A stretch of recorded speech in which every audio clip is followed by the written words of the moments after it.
La première dame de Côte d'Ivoire, Dominique Ouattara, a appelé à fédérer toutes les énergies pour lutter contre la pandémie du VIH ce mercredi 8 juin à la tribune des Nations Unies à New York. L'ambassadeur spécial de l'ONU-SIDA pour l'élimination de la transmission mère-enfant et pour la promotion du traitement pédiatrique s'est exprimé du haut de la tribune des Nations Unies devant le secrétaire général de l'ONU Ban Ki-moon et les dirigeants du monde entier.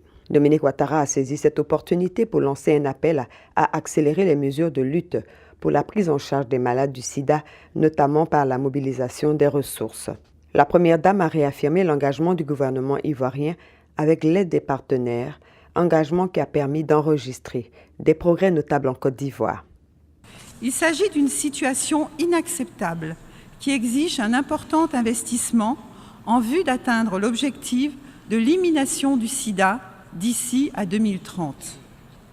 Monsieur le Président, je voudrais à présent rappeler le fort engagement de mon pays, la Côte d'Ivoire, et en particulier celui du président Alassane Ouattara, qui a permis d'obtenir des progrès notables dans la lutte contre la pandémie du sida en Côte d'Ivoire.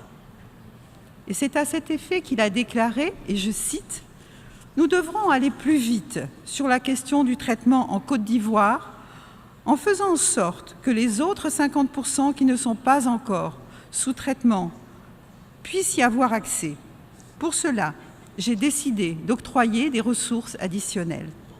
Je souhaiterais que la pérennisation des acquis soit une réalité dans notre pays et dans la sous-région en réduisant considérablement notre dépendance financière vis-à-vis de l'extérieur et en permettant à l'Afrique de produire son médicament.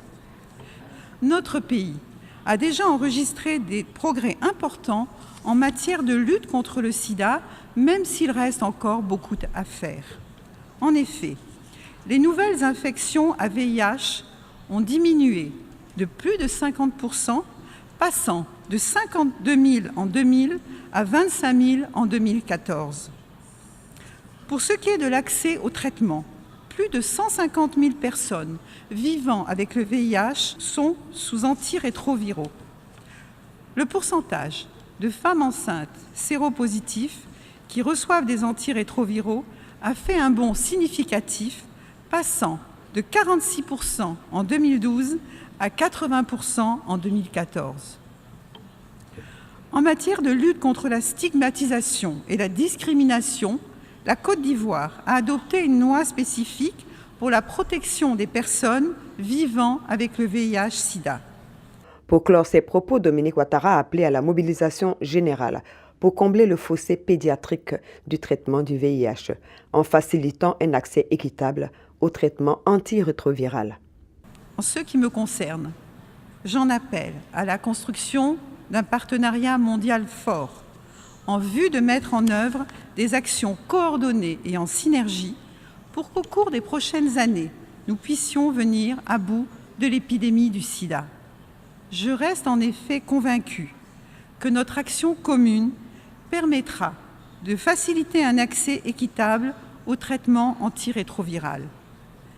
Cette étape est vitale pour combler le fossé pédiatrique du traitement du VIH et constitue un des piliers de l'objectif de l'ONU-SIDA, à savoir 90% d'enfants dépistés, 90% d'enfants sous traitement, 90% de charges virales supprimées. J'en appelle donc à une mobilisation de tous et à un engagement de chacun pour la recherche de solutions locales, incluant entre autres la production d'antirétroviraux de qualité et accessibles à tous, et la mise en place de méthodes innovantes de sensibilisation et de prévention orientées de façon particulière vers la jeunesse. L'ambassadeur spécial de l'ONU-SIDA a en outre souhaité que les recommandations de la réunion internationale des ministres de la Santé sur la fin du sida pédiatrique soient incluses dans la déclaration politique finale, car il s'agit d'une contribution majeure.